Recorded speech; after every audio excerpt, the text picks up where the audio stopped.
Hello guys, welcome to my channel Shekhar sailor में आपका स्वागत है। दोस्तों, आज की जो वीडियो है वो वीडियो में आपको नवरात्रि के बारे में बता रहा हूँ, क्योंकि दोस्तों अभी कल से नवरात्रि शुरू होने वाली है 3 अक्टूबर से, और नवरात्रि की पूजा की जाएगी 12 अक्टूबर को।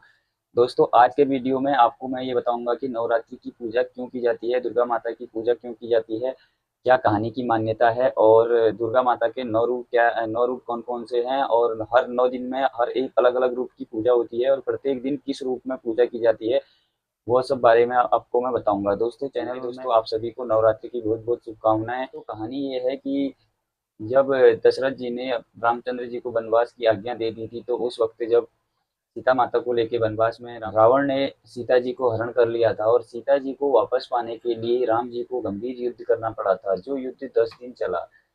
और इसी युद्ध के चलते ये सच्चाई की विजय के लिए ही यह पूजा की जाती है। दोस्तों, नवरात्रि के 10वें दिन विजय दशमी होती है। उस दिन रावण का हरण किया जाता है। उत्तर भारत में ही इस कहानी को सबसे ज़्यादा, इस पूजा को बहुत ज़्यादा मनाया जाता है, क्योंकि उत्तर भारत में इसको नवरात्रि के रूप में जाना जाता है, जिसमें 9 दिन नवरात्रि की पूजा होती है, और 10वें दिन दशमी हो जाती है, जिसमें रावण का दहन कर दिया जाता है, रामलीला का मंच सजा होता है। और वहीं मैं दूसरी बात करें, और त्रिपुरा जैसी राज्यों में इसमें थोड़ा अलग टाइप से मनाया जाता है। कलकत्ता में इस पूजा को दुर्गा पूजा के नाम से मनाया जाता है, क्योंकि वहाँ पे ये कहानी प्रचलित है कि जब महिषासुर ने भगवान ब्रह्मा जी से वरदान मांगा, अमर होने का वरदान मांगा, तो उस टाइम ब्रह्मा जी ने महिषासुर को ये बताया कि दुनिया में जो पैदा हुआ है वो एक दिन मरेगा, आप कुछ और दूसरा वरदान मांगे। तो महिषासुर ने उस वक्त ये वरदान मांगा कि मेरी मौत किसी स्त्री के हाथों से हो।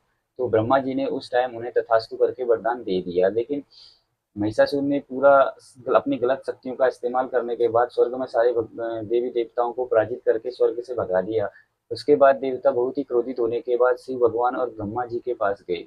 ब्रह्मा जी की को ये सब सारी घटनाएं बताने के बाद ब्रह्मा जी बहुत ही क्रोधित हो गए, और क्रोधित होने के बाद उनके अंदर से एक शक्ति निकली, जो शक्ति दुर्गा माता का रूप धारण कर लिया, जिस शक्ति ने दुर्गा माता का रूप धारण कर लिया, और यही शक्ति बाद में जाकर महिषासुर की मौत का कारण बनी। ये महिषासुर और माता दुर्गा के बीच की जो भीषण युद्ध था, ये भी 10 दिन तक चला था। ये कहानी के अनुसार क्रूरता पर विजय की प्राप्ति के लिए ही ये पूजा भी की जाती है। अब मैं आपको दोस्तों सीधा बताऊंगा कि दुर्गा पूजा में क्या क्या पूजा की जाती है, दुर्गा माता के 9 रूप कौन कौन से हैं, और हर रूप के दिन क्या क्या पूजा की जाती है, और 9 रूपों में माता की क्या क्या पहचान है। दोस्तों, नौ दुर्गा पूजा के 9 दिन में सबसे पहले दिन की जो पूजा होती है वो माँ शैलपुत्री की नाम से पूजा की जाती है।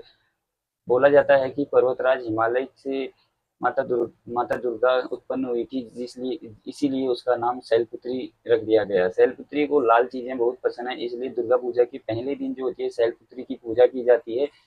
इस दिन माता को सिंदूर और सफेद कलर के लड्डू का भोग लगता है। दोस्तों, दूसरे दिन ब्रह्मचारिणी की पूजा की जाती है। ब्रह्मचारिणी के दिन माता जी गुड़हल के फूल और चीनी गुड़ की का भोग लगाया जाता है। उस दूसरी दिन जो ब्रह्मचारिणी है, ब्रह्मचारिणी में माता जी के एक हाथ में कमंडल और दूसरे हाथ में माला होती है। और तीसरा रूप माता जी का चंद्रघंटा है। चंद्रघंटा की पूजा में माता जी के 10 हाथ हैं, जिनमें कमल का फूल, कमंडल, गदा, तीर, धनुष, बाण, ये सब चीजें उनके हाथों में है, और इसका जो वाहन होता है बाघ होता है। दोस्तों, चौथे दिन जो पूजा होती है कुष्मांडा की पूजा होती है। कुष्मांडा माता की पूजा के लिए गुड़हल और चीनी की ही पूजा का भोग दिया जाता है। उसमें माता की 8 भुजाएं दिखाई गई हैं, जिनमें क्रमशः धनुष, बाण, कमंडल, कमल, अमृत और अंगार होता है। दोस्तों, 5वें दिन जो माता की पूजा होती है वो स्कंद माता की पूजा होती है।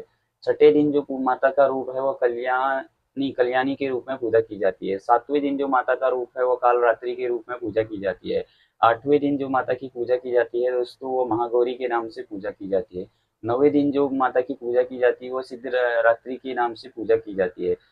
दोस्तों, इस बार नवरात्रि 3 अक्टूबर से शुरू हो रही है, और 12 अक्टूबर 2024 को खत्म हो जाएंगी। उसी दिन रावण का दहन भी हो जाएगा, और विजयदशमी भी उसी दिन संपन्न हो जाएगी। दोस्तों, ये थी मेरी दुर्गा माता की पूजा की कहानी। दुर्गा माता की पूजा क्यों होती है, दुर्गा माँ की पूजा कौन कौन से हैं, हर रूप में क्या क्या पूजा की जाती है, हर रूप में क्या क्या चढ़ावा दिया जाता है, ये सब कहानी मैं आपको इसलिए बता रहा था कि ये हमारे हिंदुस्तान में, नॉर्थ इंडिया में, उत्तर भारत में सबसे ज़्यादा दुर्गा पूजा का की चहल पहल मनाई जाती है। दोस्तों, अगर आपको वीडियो अच्छा लगा तो चैनल को सब्सक्राइब जरूर करना, और वीडियो को लाइक जरूर करना।